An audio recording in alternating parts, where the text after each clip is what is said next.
एक बार पुजारी भगवान की माला खुद पहन लेता है, लेकिन कौन जानता था इस घटना से एक असामान्य नतीजा निकलेगा जो सबकी आंखें खोल देगा। एक बार एक राजा ने भगवान कृष्ण के लिए एक मंदिर बनवाया और वहां पूजा करने के लिए एक पुजारी को नियुक्त किया। उस पुजारी ने बड़े ही श्रद्धा और भाव से बिहारी जी की सेवा शुरू कर दी। वह नियमित रूप से भगवान की पूजा अर्चना किया करते थे। राजा हर दिन पुजारी के हाथों एक फूलों की माला भगवान के लिए भिजवाया करता था और पुजारी वह माला बिहारी जी को पहना देते थे। जब राजा मंदिर में दर्शन के लिए आता, पुजारी वह माला भगवान के गले से उतारकर राजा को पहना दिया करते थे। यह रोज का नियम था। एक दिन राजा किसी कारणवश मंदिर नहीं जा सके तो उन्होंने एक सेवक को आदेश दिया, माला लेकर मंदिर जाओ और पुजारी से कहना आज मैं मंदिर नहीं आ पाऊंगा। सेवक ने जाकर माला पुजारी को दे दी और राजा का संदेश भी दे दिया कि आज महाराज का इंतजार न करें, वे मंदिर नहीं आएंगे। सेवक वापस लौट गया और पुजारी ने माला भगवान बिहारी जी को पहना दी। फिर पुजारी को विचार आया कि आज तक मैं अपने बिहारी जी की छड़ी माला राजा को ही पहनाता रहा हूं। कभी यह सौभाग्य मुझे नहीं मिला। जीवन का कोई भरोसा नहीं। आज प्रभु ने मुझ पर बड़ी कृपा की है। राजा आज आएंगे नहीं तो माला आज मैं ही पहन लेता हूं। इस विचार से प्रेरित होकर पुजारी ने बिहारी जी के गले से माला निकालकर स्वयं पहन ली। तभी एक सेवक आया और उसने सूचना दी कि राजा की सवारी बस मंदिर पहुंचने ही वाली है। इस बात को सुनकर पुजारी घबरा गए और सोचने लगे, अगर महाराज ने माला मेरे गले में देख ली तो मुझ पर क्रोधित होंगे। इस डर से पुजारी ने अपने गले से माला उतारकर बिहारी जी को फिर से पहना दी। जब राजा मंदिर में दर्शन के लिए आए तो पुजारी ने नियम अनुसार फिर से वही माला उतारकर राजा के गले में पहना दी। माला पहनते समय राजा को माला में एक सफेद बाल दिखा। राजा को सारा माजरा समझ आ गया कि पुजारी ने माला स्वयं पहन ली थी और निकालकर फिर वापस डाल दी होगी।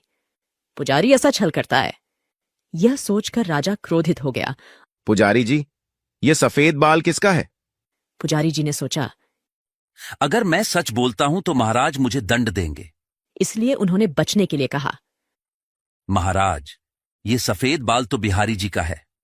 अब तो गुस्से से राजा आगबबूला हो गए। ये पुजारी झूठ पर झूठ बोले जा रहा है। भला बिहारी जी के बाल कभी सफेद होते हैं? पुजारी जी, अगर ये सफेद बाल बिहारी जी का है तो कल सुबह श्रृंगार के समय मैं स्वयं आऊंगा और देखूंगा कि बिहारी जी के बाल सफेद हैं या काले। अगर बिहारी जी के बाल काले निकले तो आपको फांसी हो जाएगी। राजा हुक्म सुनाकर चला गया। राजा के जाने के बाद पुजारी बिहारी जी से विनती करते हुए रोने लगे। प्रभु, मैं मानता हूं कि मैंने आपकी सेवा में झूठ बोला। अपने गले में डाली माला वापस आपको पहना दी। आपकी सेवा करते करते वृद्ध हो गया और मेरी लालसा थी कि कभी मैं आपको छड़ी माला खुद पहनूं। मैंने इसी लालच में यह अपराध किया। ठाकुर जी, यह पहली बार हुआ जब मैंने ऐसा किया और ऐसी विपत्ति आ गई। हे नाथ, अब ऐसा अपराध नहीं होगा। अब आप ही मुझे बचा सकते हैं, नहीं तो कल मुझे फांसी पर चढ़ा दिया जाएगा। पुजारी पूरी रात भगवान के सामने रोते रहे। सुबह होने पर राजा मंदिर में आया और घोषणा की, आज मैं स्वयं भगवान का श्रृंगार करूंगा। इतना कहकर राजा ने जैसे ही मुकुट हटाया तो हैरान रह गया। बिहारी जी के सारे बाल सफेद थे। राजा ने सोचा, पुजारी ने सजा से बचने के लिए भगवान के बालों को सफेद रंग दिया होगा। गुस्से से तमतमाते हुए उसने भगवान के बालों की जांच करनी चाहिए ताकि पता चल सके कि बाल असली हैं या नकली। जैसे ही उसने बिहारी जी के बाल तोड़े, बिहारी जी के सिर से खून की धारा बहने लगी। राजा ने तुरंत भगवान के चरणों में गिरकर माफी मांगी। तब भगवान कृष्ण की मूर्ति से आवाज आई, हे राजन, तुमने आज तक मुझे केवल मूर्ति ही समझा। इसी कारण मैं आज से तुम्हारे लिए केवल एक मूर्ति ही बनकर रहूंगा।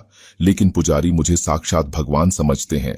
उनकी श्रद्धा की लाज रखने के लिए आज मुझे अपने बाल सफेद करने पड़े व रक्त के धार भी बहानी पड़ी। कहते हैं, समझो तो देव नहीं तो पत्थर। श्रद्धा हो तो उस पत्थर में भगवान साक्षात प्रकट होकर भक्तों की रक्षा करते हैं। दोस्तों, हम आपको आपके प्रांत की, राज्य की या आसपास की कहानियां सुनाना चाहते हैं तो वीडियो को एक बार पॉज करके कृपया बताएं कि आप कहां से हमारी वीडियो देख रहे हैं।